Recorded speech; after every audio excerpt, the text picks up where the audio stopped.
Halo, assalamualaikum warahmatullahi wabarakatuh. Selamat pagi semuanya. Ya, hari ini kita sudah 2 minggu libur. Kita mau buat konten yang seperti biasanya. Bangun tidur langsung konten. Oke, langsung saja, tidak usah berlama-lama. Kali ini kita akan bicara tentang gerak lurus. Gerak lurus. Wah, ini tidak jelas ya. Tentang gerak lurus. Saya garis dulu. Nah, di gerak lurus ini ada variabel penting yang harus kita pahami terlebih dahulu. Ya, saya sebutkan saja langsung. Yang pertama adalah jarak. Ya, yang pertama adalah jarak. Jarak ini dalam gerak lurus itu adalah panjang lintasan. Panjang lintasan. Panjang lintasan. Sehingga konsepnya di sini tidak ada yang negatif, no negatif gitu ya, negatif. Karena jarak di sini tidak menggunakan arah, tapi panjang lintasan. Nah, konsep variabel yang kedua adalah perpindahan. Perpindahan. Perpindahan di sini itu mengandung arah. Maksudnya apa perpindahan itu? Perpindahan itu dari titik awal dia bergerak sampai dia berhenti. Berarti konsepnya adalah dari titik awal gitu ya. Titik awal sampai berhenti. Sampai berhenti. Oke. Nah, supaya lebih memahaminya, kita langsung ke contoh soal aja. Jadi example gitu ya. Example ada gimana ya contohnya ya. Nah, gini ya. Budi bergerak ke barat gitu ya. Budi bergerak ke barat berarti gini. Sejauh 20 km, berarti di sini 20 km. Kemudian Budi berbalik arah sejauh 5 km. 5 km. Nah, ketika yang ditanya adalah jarak, adik-adik tidak usah kebingungan ya. Ketika yang ditanya adalah jarak gitu ya. Nah, yang ditanya jarak, maka cukup tidak ada tanda negatif ya, maka cukup tambahkan semuanya. Jadi lintasannya itu dari awal sampai akhir itu ditambahkan semuanya. Berarti 20 ditambah 5. Berarti dapatnya berapa adik-adik? 25 ya. Oke. Gampang ya. Kalau yang ditanya adalah perpindahan,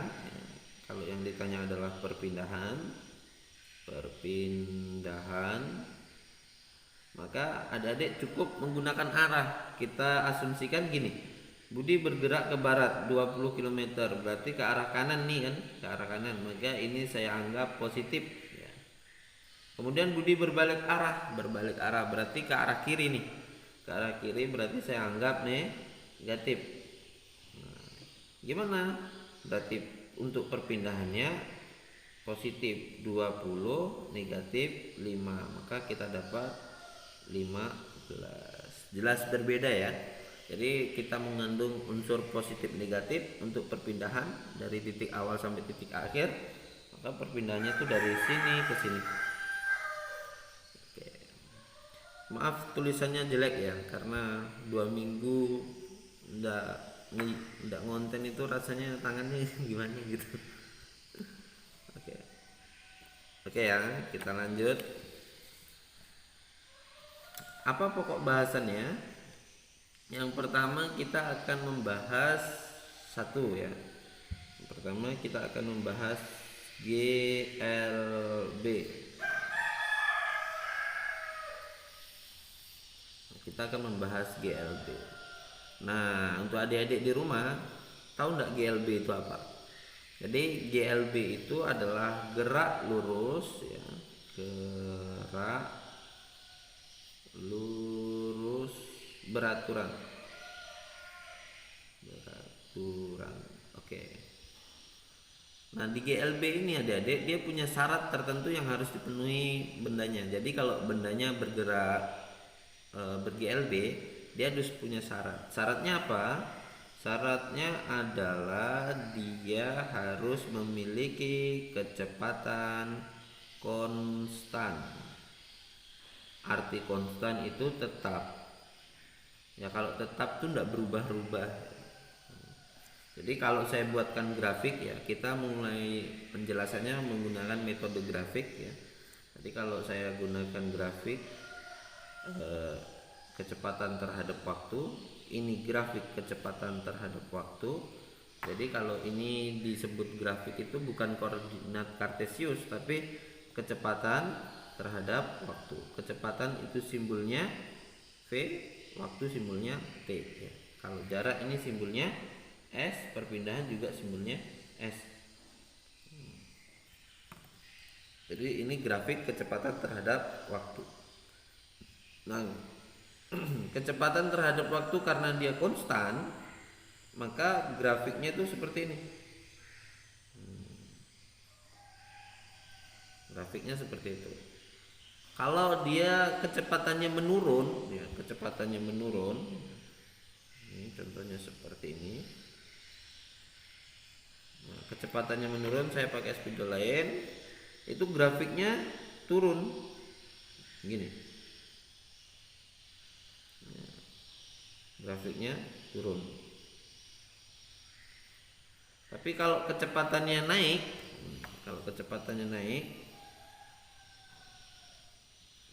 kecepatannya naik seperti ini, grafik kecepatan terhadap waktu itu seperti ini.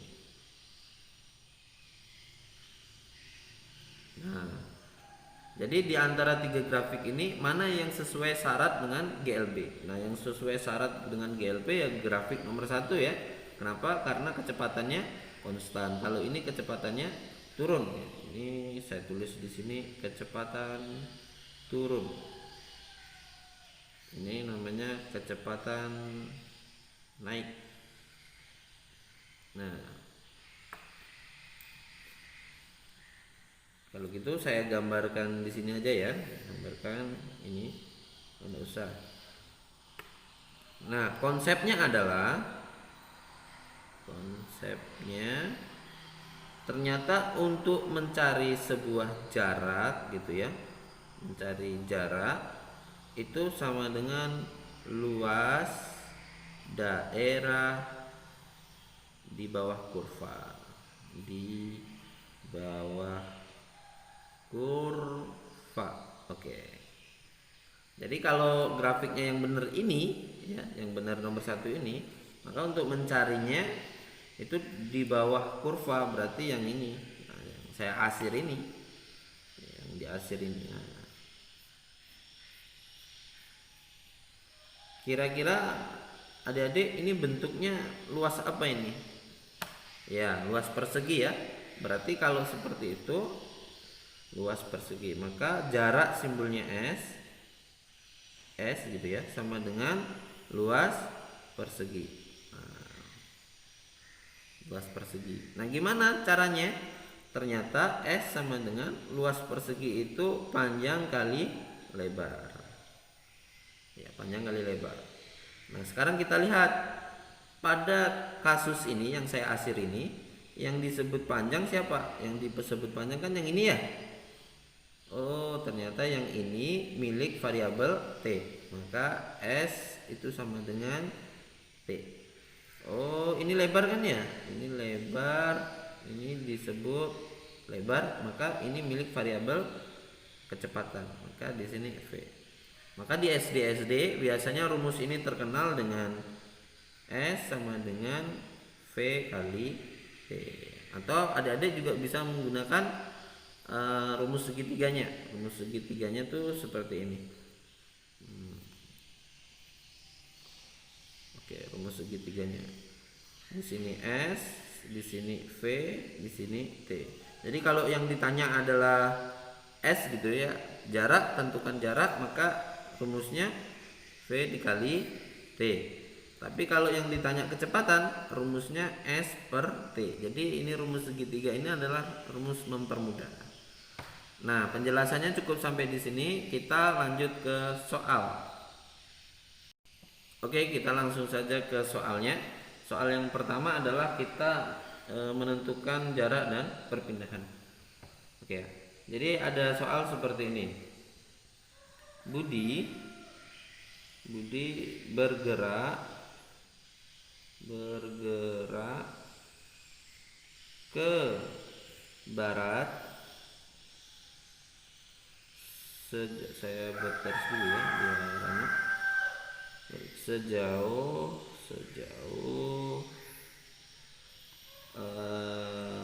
15 km. Kemudian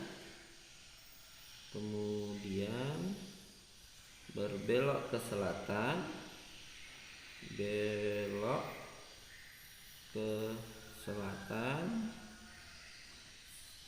sejauh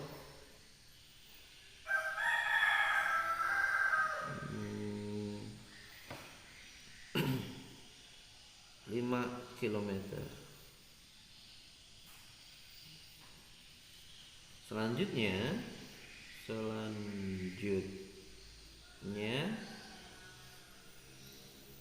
belok ke timur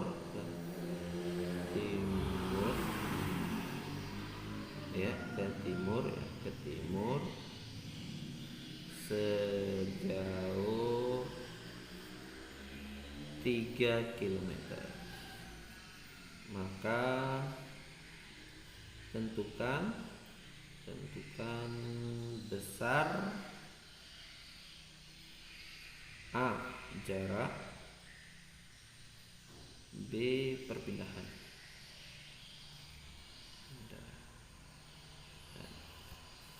Oke ya, tulisannya agak jelek tapi enggak apa-apa. Udah lama enggak nulis, jadi rasanya tuh beda gitu ya. Oke, kita bahas one by one. Sekarang untuk membahasnya jangan terburu-buru, tapi kita gunakan visualisasinya ya. Kita gambar terlebih dahulu. Budi bergerak ke barat, jadi saya gambar mata angin. Ini seperti ini. Berarti di sini apa? Utara, selatan, di sini timur, dan di sini barat.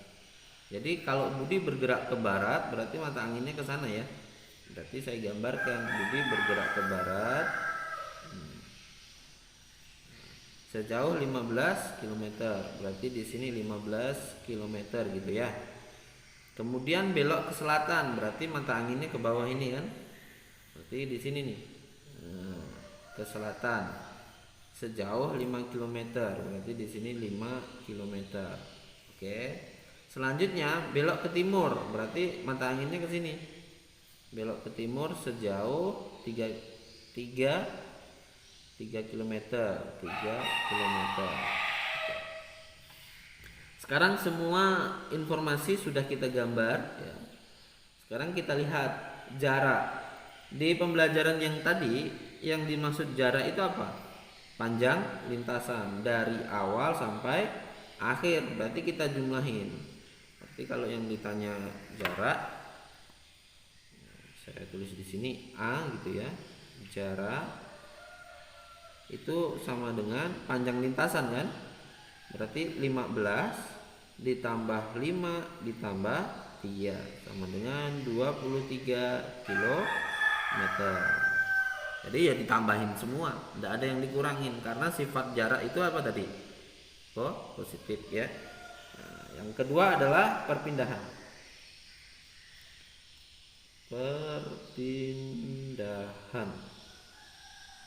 Nah, yang ditanya adalah perpindahan. Perpindahan berarti kita dari titik awal sampai titik akhir. Titik awalnya di sini, titik akhirnya di sini. Maka saya tarik garis nih. Wah, seperti ini. Berarti logikanya dari titik ini, titik akhir sampai titik ini berapa? 5 ya, sesuai ini. Oke. Berarti dari sini ke sini berapa ini? Dari ke sini ke sini itu 15 dikurang 3, berarti dapat 12. Maka kalau saya gambarkan ulang, ini akan membentuk segitiga siku-siku nih. Nah, bentuk segitiga siku-siku. Gimana? Saya tarik ke atas dulu. Oke. Seperti ini. Di sini 5. Seperti ini, di sini berapa?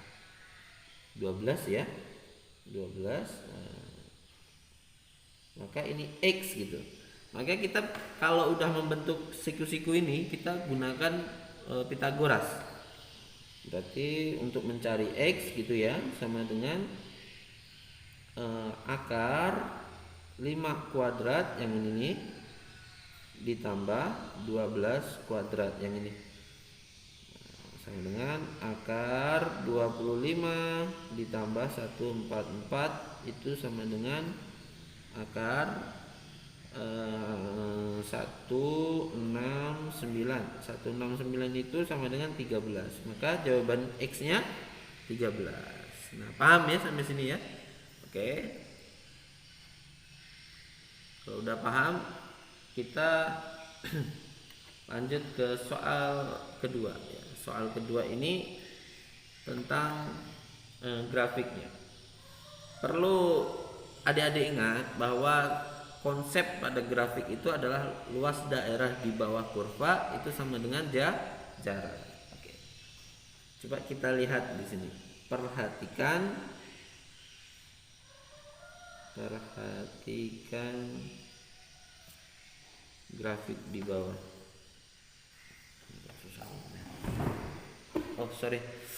Perhatikan grafik di bawah ini. Perhatikan grafik di bawah ini. Oke, kita lihat grafiknya nih, grafiknya. Tentu V terhadap T ya. Saya biar mempermudah adik-adik semuanya. Coba kita grafiknya seperti ini. Oke. Nah, kita buat angkanya dulu. Di sini 2 gitu. Di sini 4, di sini 6. Di sini 5 ya. Kita buat 5 gitu. Pertanyaan pertama A adalah tentukan fase GLB gitu ya. Tentukan. Yang kedua adalah tentukan jarak. Tentu jarak yang dilintasi oleh benda ini ya. Perhatikan grafik di bawah ini, grafiknya ini, tentukan GLB-nya, fase GLB-nya, dan yang kedua adalah tentukan jaraknya.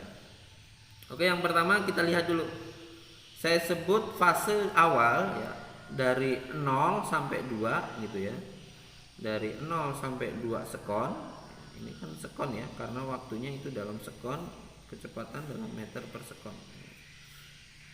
0 sampai 2 sekon berarti dari sini ke sini, berarti fase ini A gitu. Grafiknya ke atas. Nih, grafiknya ke atas dari 0 ke 2 itu grafiknya ke atas. Kalau grafiknya ke atas berarti kecepatannya naik. Berarti ini fase ini disebut dengan fase percepatan. Percepatan. Kenapa? Karena kecepatannya naik. Apakah dia GLB? Tidak. Syarat GLB tadi apa? Syarat GLB adalah kecepatannya konstan. Berarti ini bukan GLB. Fase yang kedua dari 2 sampai 4. Dari 2 sampai 4 berarti 2 sampai 4 sekon, Ini kecepatannya apa nih? Dari sini berarti ya.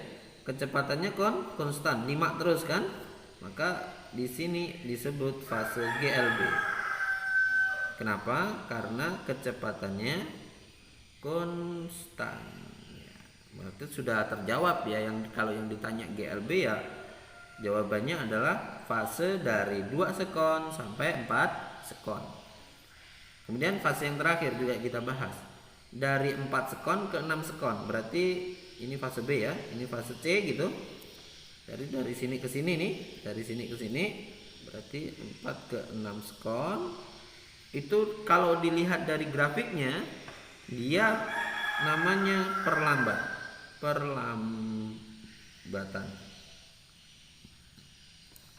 Kenapa disebut perlambatan? Karena kecepatannya tuh turun.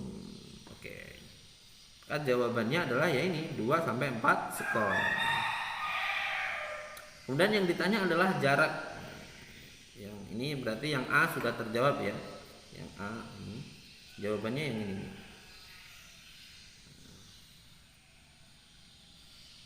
Kalau yang B sekarang kita buat yang B. Yang B adalah yang ditanya jarak. Tadi konsepnya apa? Jarak itu sama dengan luas daerah di bawah kurva. Kalau begitu saya asir dulu. Nah, kurvanya kan warna merah ini ya. Jadi saya asir.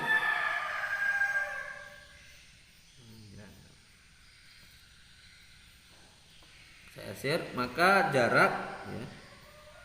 Jarak itu sama dengan luas trapesium ya. Ini sepertinya trapesium ya. Luas trapesium adalah dua sisi sejajar. Maka sisi sejajar pertama 0 sampai 6 berarti panjangnya 6. Ditambah sisi sejajar kedua yang ini. Sisi sejajar kedua 2 sampai 4 berarti 4 dikurangi 2 2 ya. Ditambah 2 dibagi 2. Kemudian dikali tingginya 5. Panjang ya, oke. 2 sisi sejajar dibagi 2 dikali tinggi. Oke. 6 ditambah 2 8, 8 dibagi 2 4, 4 dikali 5 40. Maka jaraknya adalah 40. Mungkin ini saja yang saya sampaikan. Apabila ada kurang lebihnya saya mohon maaf yang sebesar-besarnya.